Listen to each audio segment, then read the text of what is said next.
Bom dia a todos, graça e paz à igreja, amém? Bom, a gente sabe que estamos no momento de férias do pastor. O pastor tem designado algumas pessoas para trazer a mensagem e uma das pessoas que ele incrivelmente teve a confiança foi a mim. Eu sou grato por isso, mas quando a gente sobe aqui em cima a gente vê um pouquinho da dificuldade que é e da responsabilidade de trazer a palavra, e isso que deve ser talvez a parte mais simples que ele faz. Então, a gente possa também agradecer pelo pastor que a gente tem, não só esse como os últimos, né? Então, bom, estamos na linha do pensamento do eu sou de Jesus. Então, todos possam abrir em João 14,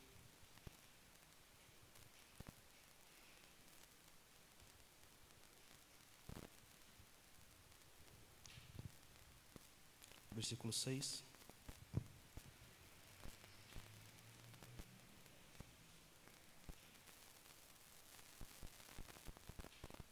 Amém?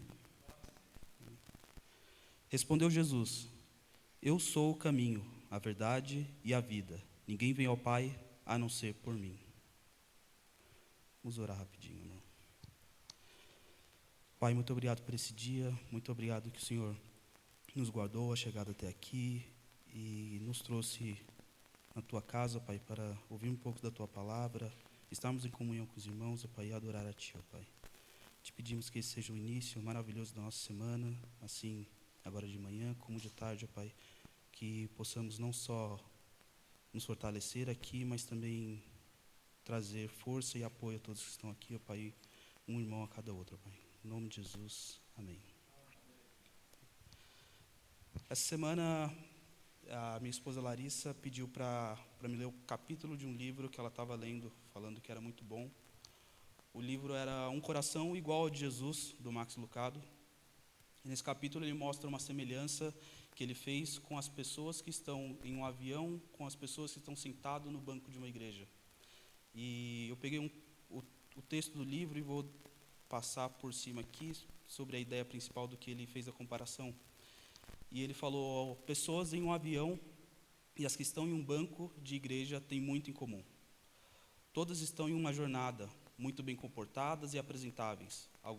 Algumas cochilam, outras olham pela janela, mas a maior parte delas, se não todas, estão satisfeitas com a experiência previsível do que é o voo oculto.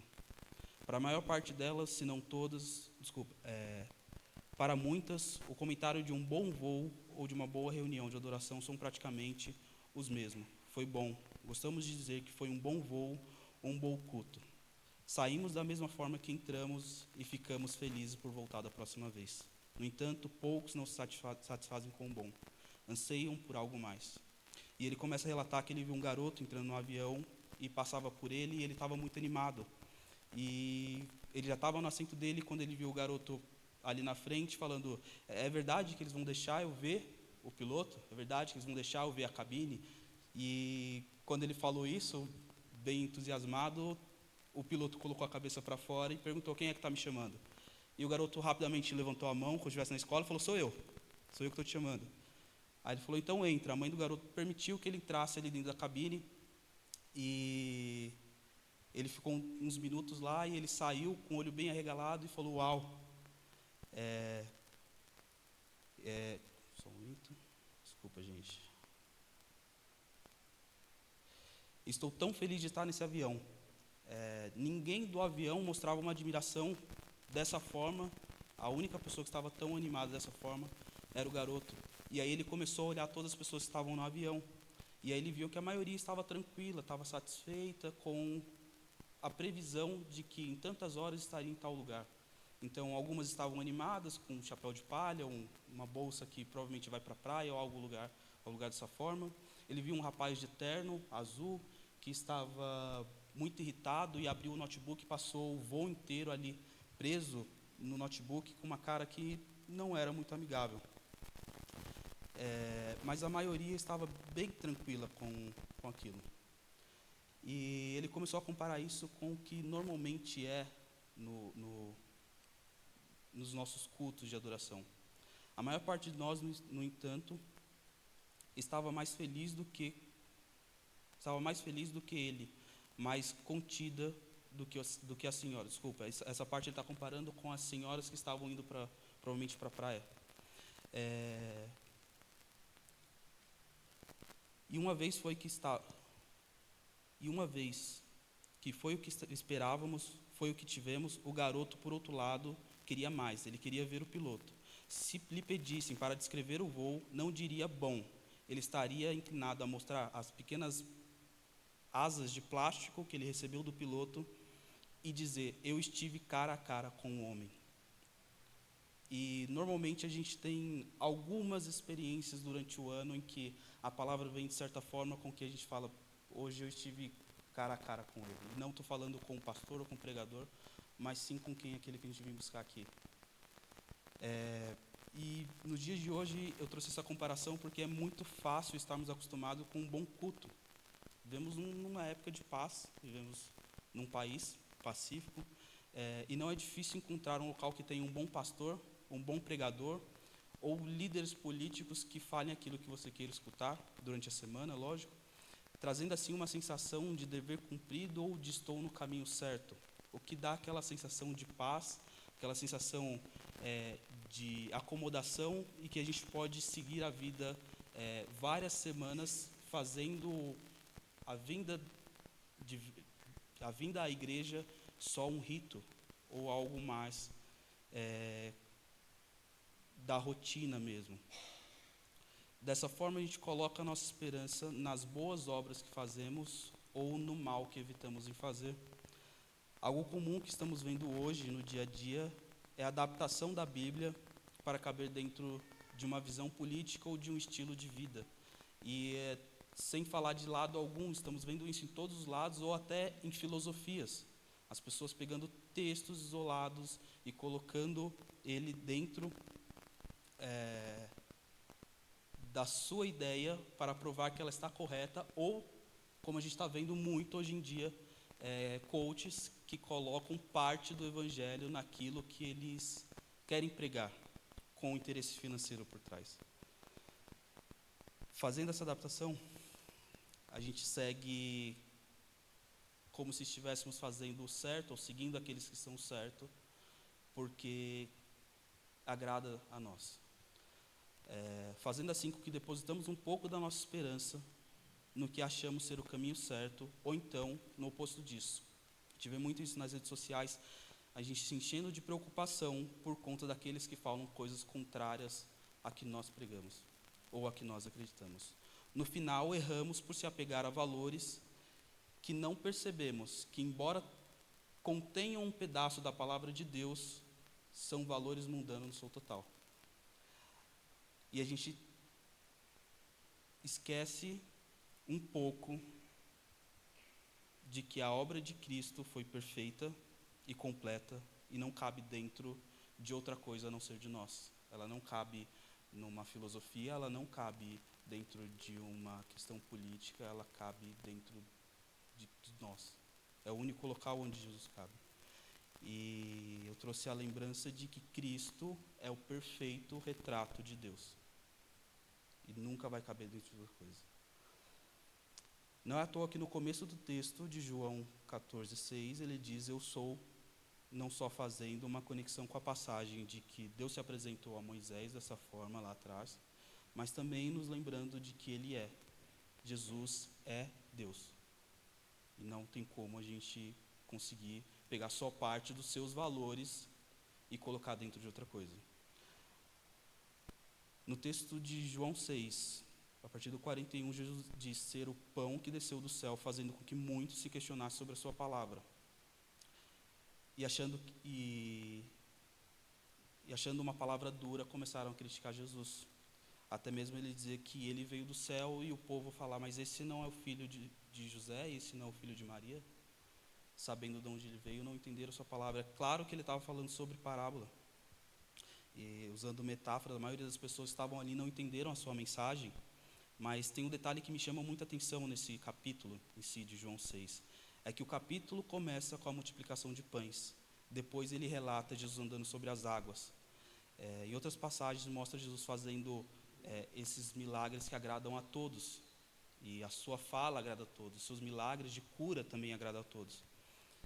E isso traz confiança para que as pessoas depositem nele. Ainda mais se a gente imaginar que o povo de Israel, naquele momento, estava esperando o Messias que os libertasse dos romanos. Fica bem claro que uma pessoa que faz milagre, curando, multiplicando pães e andando sobre as águas, seja a pessoa certa a você confiar que libertará, vamos dizer, do maior exército que existia na época. Fica fácil você depositar a sua esperança naquilo que você está vendo na sua frente muito claro.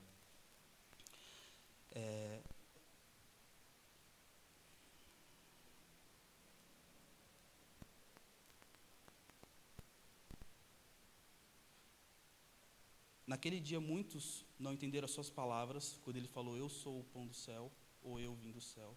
Ou quando ele fala um pouco mais duro e fala, aquele que não comer da minha carne, não beber meu sangue, não tem parte comigo. O texto de João 6, lá no versículo 66. Daquela hora em diante, muito do que o seguiam voltaram para trás e deixaram de seguir. E aí foi o momento em que Jesus virou e comentou aos seus próprios discípulos que estavam questionando em si mesmo sobre aquela palavra que Jesus tinha acabado de dizer. Jesus perguntou aos 12, vocês também não querem ir?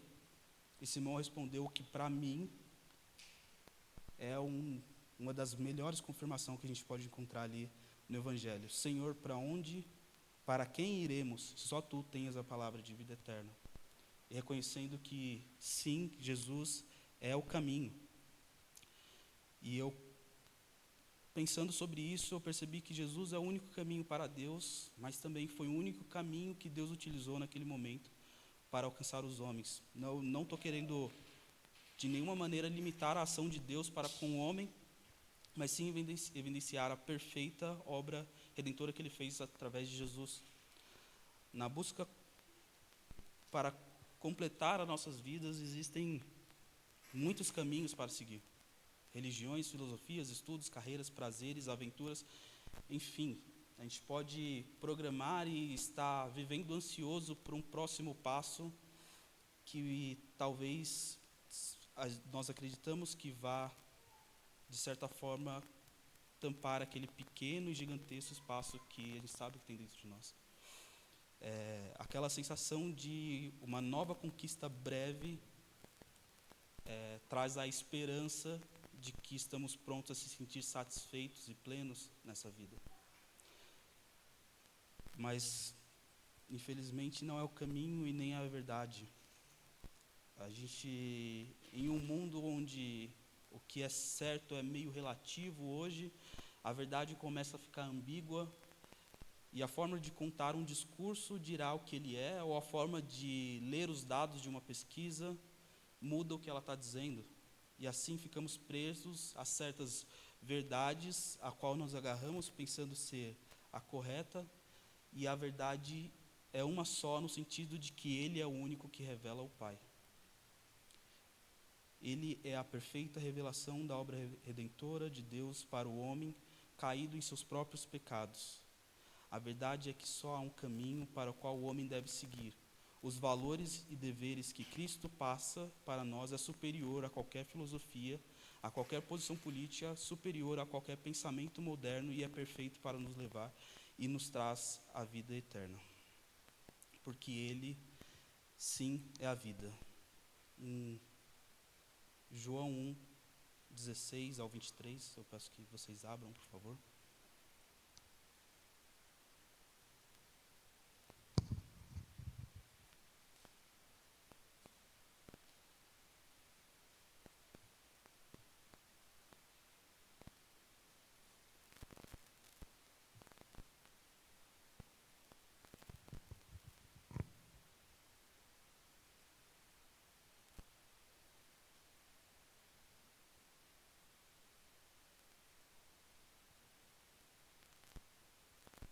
Desculpa, irmão, a referência está errada. Desconsidere essa referência, mas eu tenho o texto anotado aqui, eu vou ler pelo texto. Porque nele foram criadas todas as coisas que há nos céus e na terra, visíveis e invisíveis, sejam tronos, sejam dominações, sejam principados, sejam potestades. Tudo foi criado por ele e para ele. E ele é antes de todas as coisas. E todas as coisas subsistem por ele. Ele é a cabeça do corpo da igreja.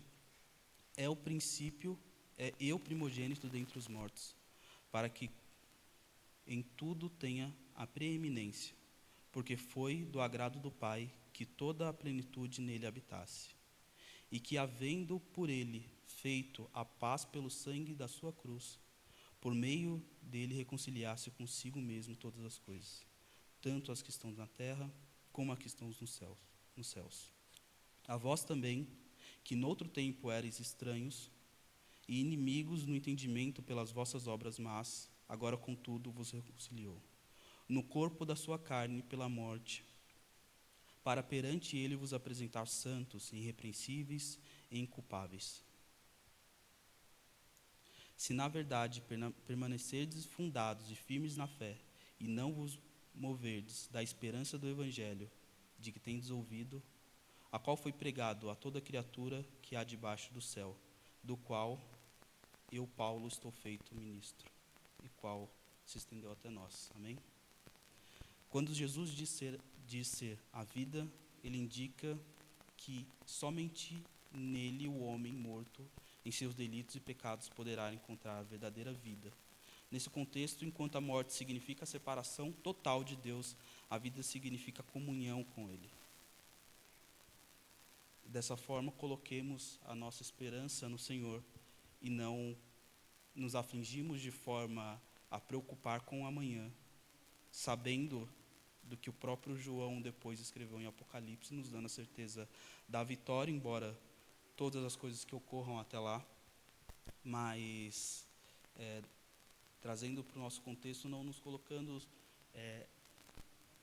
tão firmemente a preocupação em qual governo ali está ou qual filosofia está sendo pregada em tal lugar, sendo que o que é cabível a nós é pregar o Evangelho e não pregar contra o que fulano ou alguém diz. E dessa forma, pregando o Evangelho, colocamos a nossa esperança no Senhor.